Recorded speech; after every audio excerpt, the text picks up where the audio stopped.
2009, for surfer Jon Rose, what started as a journey about surfing became a mission about service. While looking for perfect waves in Indonesia, he found his calling in Sumatra.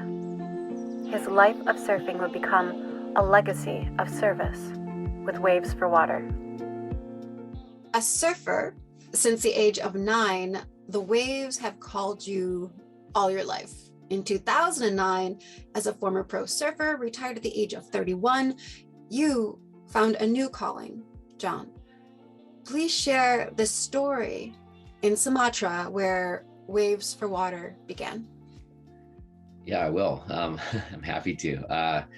It was really a twist of fate more than anything. I mean, it didn't really begin in Sumatra because I like to say I had the idea, I put the intention into the universe, and then the universe validated it with an earthquake. that was in Sumatra. So that, I mean, I'll back up and explain all that, but basically that's sort of what happened. It wasn't like this perfectly lined up thing where I went and started this thing in Sumatra. I basically had this idea, I was coming out of a surfing career,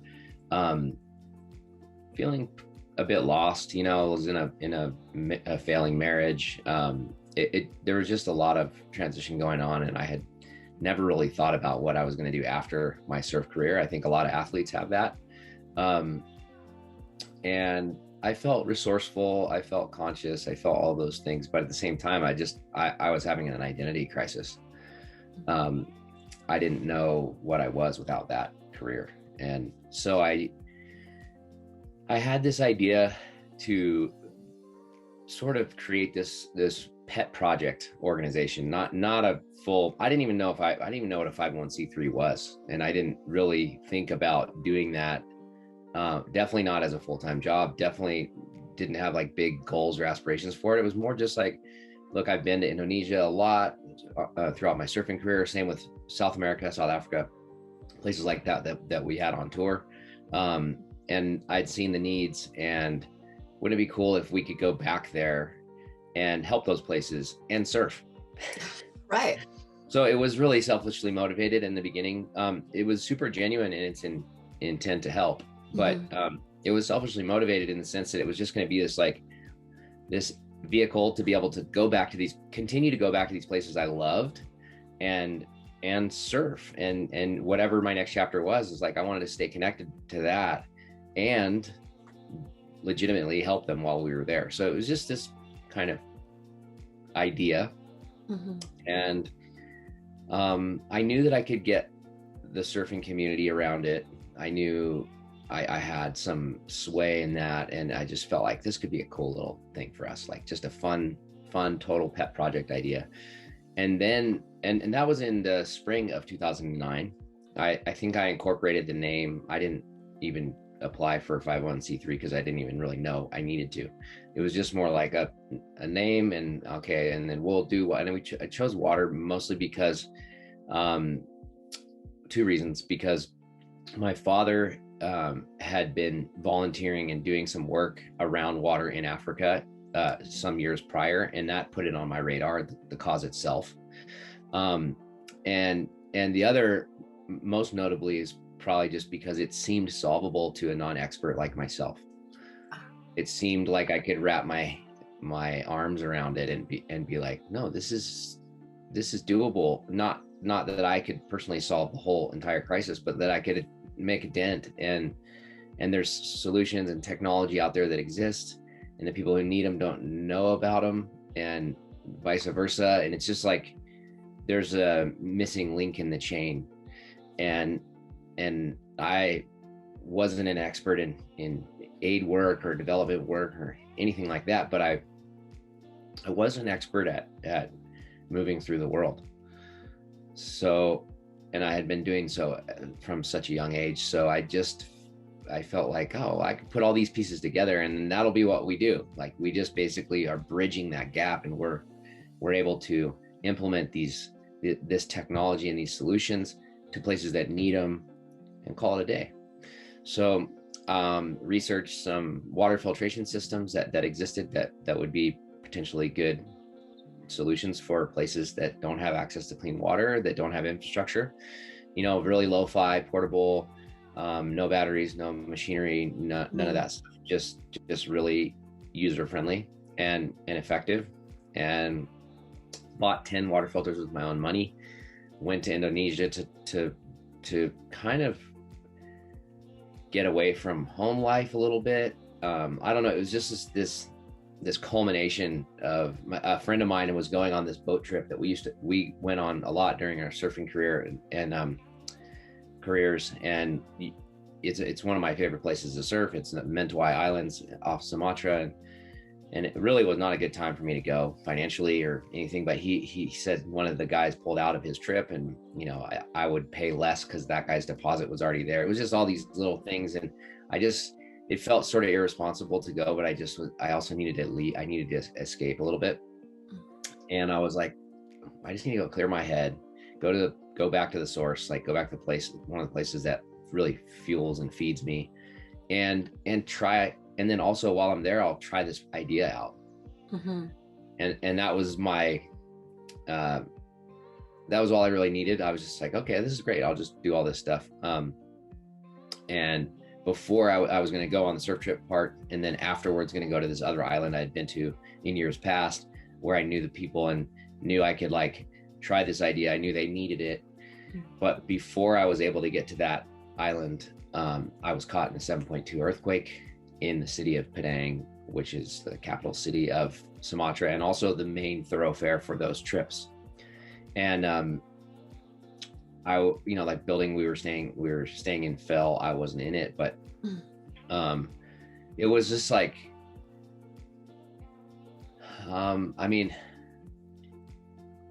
I guess the best way to put it is like a Hollywood movie, like it was death and destruction on a level that you don't see in real life. You just see it, and I know it happens in real life, but I just had never seen it. I had seen it in the movies, but there's no way anybody can go through that without being hugely impacted. And the combination of like where I was in my life with the fact that I had this other intention around helping in this certain capacity, which was water.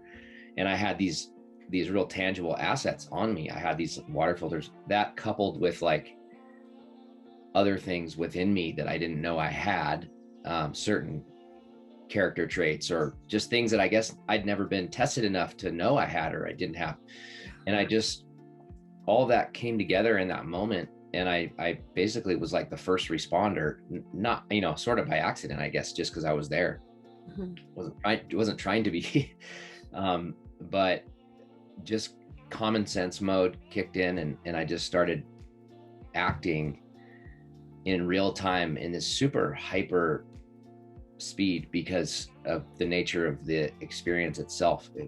It's and what the environment was like. And I spent about 30 hours on the ground just implementing those 10 filters at different relief centers, and not at all, totally green with aid work, like I said, and development work, but also disaster response, all that stuff. It was just, I'd never done it before, but then all of a sudden I just found myself rising to the occasion of just making decisions and some of the hardest decisions I've ever made in my life in those 30 hours, where you're just a human being like everybody else, but you're actually deciding the fate of other people's lives around you, because these people are trapped under rubble over here and they're screaming for you. You can hear them, but you can't go get them out because they're under slabs of concrete the size of cars, and we don't have heavy lifters. So do you walk away from that because you can implement these filters over here that are going to help all these people? Mm-hmm. And how do you reconcile that? And it just gets so real so fast, and it's stayed with me for a long time. A lot of these experiences I've had probably 30 different disasters, 27 that I responded to since the start of Waves for Water. This was the first one, and always being confronted with decisions like this. So, but also really truly knowing that I'm equipped to handle that and make that choice, as hard as it may be. So that was the birth of Waves for Water, at least in the physical form, like the action of it. Mm-hmm. I came home from Indonesia a completely changed man. I was so clear, laser focused, just everything was crystallized for me. I was just like, okay, this is what I'm here to do. This is why I'm here, period. And I got divorced, and I just made these moves, you know, like, and I just was like, look, I was barely trying. This was like a fun little idea. What if I tried? Oh man. So I came home and did all, you know, got a WordPress site up, applied for my 501c3 status, which I got in a month, which is unheard of. Like, I think because I had already, in the narrative part of the application, it was about what I had already done, not what I wanted to do. Mm-hmm. Maybe they looked at that. I don't know. That's what I think, because it was just, I got the certification so fast. And that was October of 2009. I came home, fundraised with friends I just wanted to get back to Sumatra, and got as many filters as I could. Like, I think 300 or something, went straight back in December, helped that same, you know, population. And then was in, actually at a friend's house in Hawaii, after Sumatra, the second time, and was just kind of decompressing. I didn't really have a home actually at that point, because everything had like separated at home. And then the Haiti earthquake happened 2010, January 12th. And it was like January 13th. And I was sitting on my friend's couch, and I got a phone call from somebody just a random call from somebody who was putting together a team of humanitarian aid workers and relief workers to go respond to Haiti. And they had seen some press on what happened to me in Sumatra, because it was kind of a lot of press on it, because it was such a crazy thing that I was there. Yeah. And they said, is what you did in Sumatra viable for Haiti? And I said, yeah, absolutely. And they said, you want to go tomorrow? And I said, yep. And I went I thought I was going to go for 2 weeks, and I stayed for 2 years. And that's where I built Waves for Water. That is like, if the idea was, the inception was in the spring of 2009, and then it came to sort of fruition in Sumatra, then Haiti was the exclamation point where you really formally say, this is who I am, this is what I'm doing, this is what we're doing, this is the, you know, really building the organization that it is today. Wow. That is an incredible story. You know, so let me pause a moment by saying, true story, I've never surfed, but I imagine that balance is very important on the board. When it comes to Waves for Water, your focus is on correcting the imbalances for water scarcity. So to get a little bit deeper into your work, how is it that you do this? Tell us about your actual work that you do. Yeah. So we're so laser focused, right? We provide access to clean water, and we do that. So the water crisis, the global water crisis, is two-pronged. It's a humanitarian side of things, and there's an environmental side of things. So the environmental side would be like conservation, preservation, you know, dealing with pollution, stuff like that, our oceans. We're not on that side really at all. It does carry over a little bit, like some of our interventions do have an impact on the environment, but we're focused on stopping senseless sickness and death due to waterborne illnesses. Like, that is it. So we go into places that don't have infrastructure or have very limited infrastructure, and we intervene, and we intervene through portable and non-portable larger scale water filtration systems, through rainwater harvesting, and through the implementation and restoration of borehole wells, like hand pumps. So those are the three main categories of like how we provide access to clean water. Mm-hmm. It really depends on the place. So we go in and do a needs assessment on a place, on an area that we're going to be working. We figure out what the missing pieces are, like what they really need. Maybe they have access to water, but it's just not clean.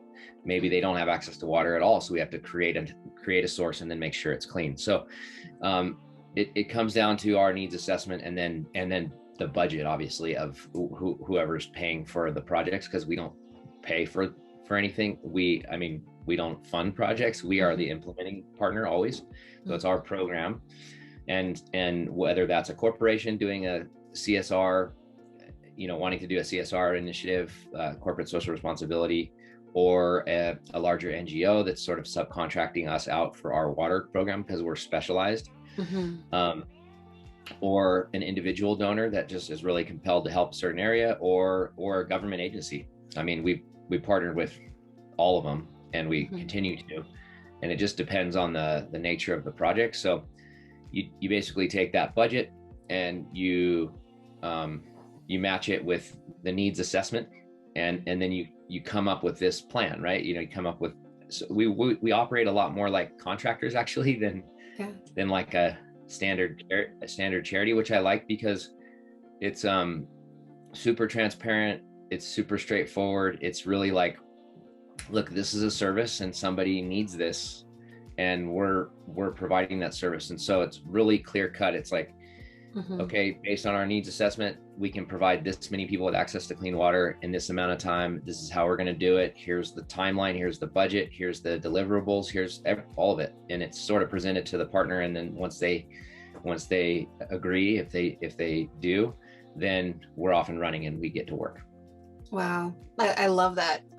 So yeah, laser focus for sure. So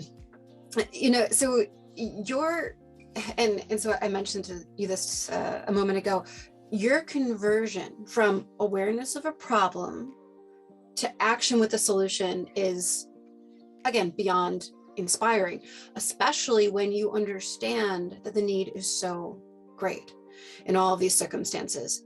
So question for you is, while others would walk away from these kinds of issues, these kinds of situations, you run toward them. So when the flames of all this overwhelming duty go out for so many others, what is it that inspires you to keep doing this work? What is it that keeps your fire lit? That's a really good question, and I know the answer, and it's probably not one that you'd expect, but I've thought about this a lot because I have this like insatiable drive, and it comes from my professional surfing career. It comes from being a professional athlete and being super competitive. So I'm not necessarily competitive with other people or with other organizations. I'm like, I'm competing against the cause itself, and I want to beat it. Like, I want to win. And it's so like, that's just ingrained in me. That's the way I am with everything I do. I am a competitive person. I like to tackle it, and so and with something this big, it's never ending. So I mean, there is an end in sight. I mean, like, we can solve the global water crisis in our lifetime. It is solvable, but it's such a big task that needs all hands on deck. And I don't know how to stop. Like, I don't know how to not do it. I just feel completely this like almost aggressive drive within me that I know does come from like being a competitive athlete. Well, I would say this is an incredible addiction. If that's what this is, this totally. Need to serve. If there's addiction to be had, this is it. You've nailed it. So in life, as we know, there are way more variables than constants. However, for the many variables you've been faced with, Jon, it's water that has always been your constant. So from your surfing to the service of others, it's been your common denominator. So I wondered if you could share two of your favorite moments with water, one on your board as a surfer, and then one on the ground with waves for water.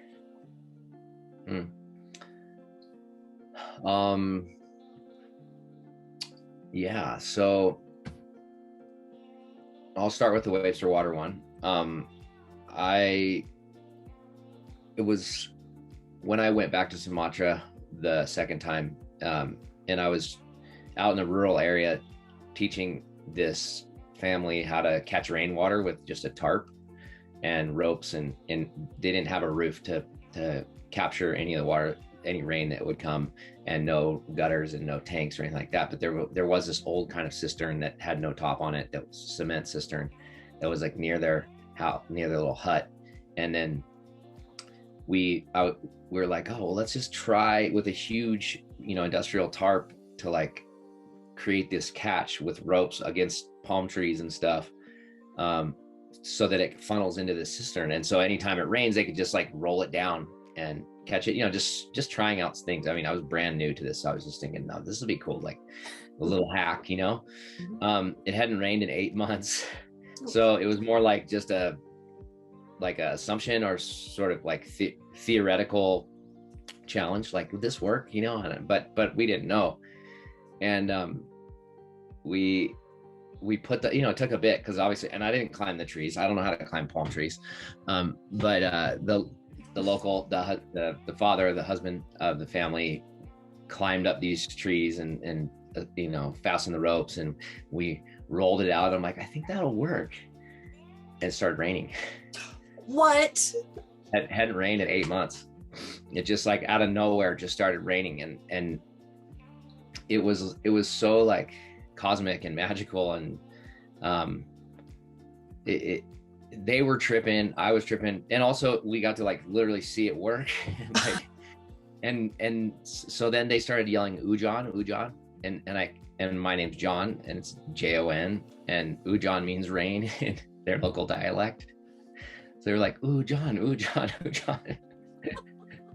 It was so cool. It was just like this crazy thing, and then it stopped raining, and then it went back to sun. Like, it was just this crazy, talk about validator, Oh my gosh, that is just like, you can't even make these kinds of things up. That's wild. Wow. Yeah, no, I know. I have photos, I think, somewhere of that. And then surfing, I think surfing, the best way to put it for me was like, it became my job, and I have so many amazing memories, so many amazing waves and memorable moments in that way. But I think it was my first love, it was my first passion, my first thing that like, that was bigger than me, that I really could like dive into at a really young age. And I think when that clicked for me at around 10, and then it was like that same insatiable kind of drive that I have with Waves for Water. I mean, I had that, it came from being a 10-year-old, and like just being so driven and wanting to do that every day, all day, and wanting to make it my career. And but I think less of a singular moment, but more of like this just incredible appreciation for this thing, this like art form, this expression, and this like friend, when you're young and you're trying to figure out your life and who you are, and you have this like best friend that you can always count on to be there for you, and that in the ocean is like so healing in that way. And you go out and it actually physiologically it's been proven, like the salt water balances your alkaline levels, and you just come out feeling more balanced. And so I think to be able to have that at such a young age it's so special. It's so special to be able to have something that is like your balancer, and your this like barometer to keep you centered, and I think that was something that really ended up informing and defining my life thereafter. And not just as a surfer, but just as a human.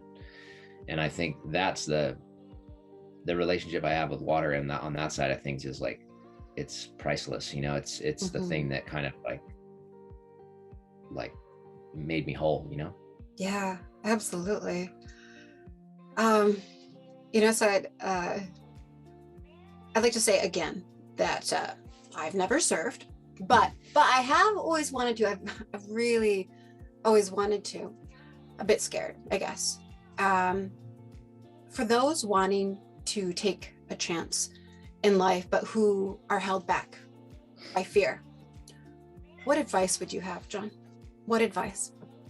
I just was confronted with this this past week in Alaska, and I've gotten really into mountaineering and like backcountry adventures and ski. I snowboard, but it's called split boarding, where your board goes into like skis, and you have you put skins on the bottom, and you move through the mountains that way. And then when you get to the top of the lines you want to ride, you put your board together and ride down. So this is like one of my new sporting, at least passions in that way. And I think pushing yourself out of like, so in this last week in Alaska, I was really pushing myself and outside of my comfort zone.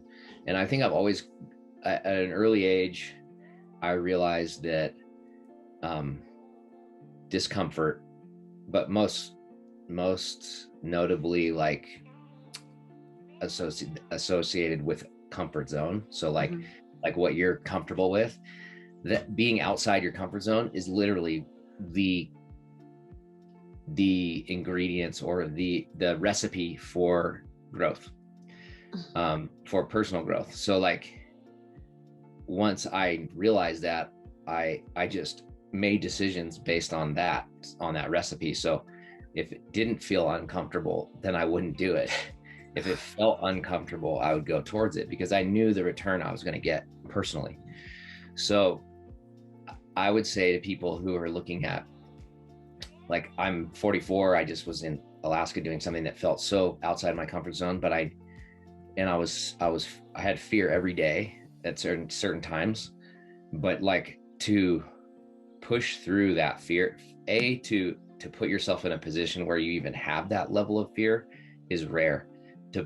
To do that every day and push through it and overcome it is so huge. It's so important for our own personal growth. And I would just say, like, if you're feeling uncomfortable about things, so there's a fine line, right? Like there's this sweet spot, and you want to toe that line. You don't want to go like so uncomfortable where something dangerous or bad can happen. That's not what I'm saying either. But it's like, if you can understand and sort of go, well, this feels uncomfortable, but I know I can do it. I know I actually physically or mentally am capable of doing it, but it's really hard and challenging. I should do it. If you just trust that, then you will have incredible return. If you just continue to do things that are comfortable, that's fine too.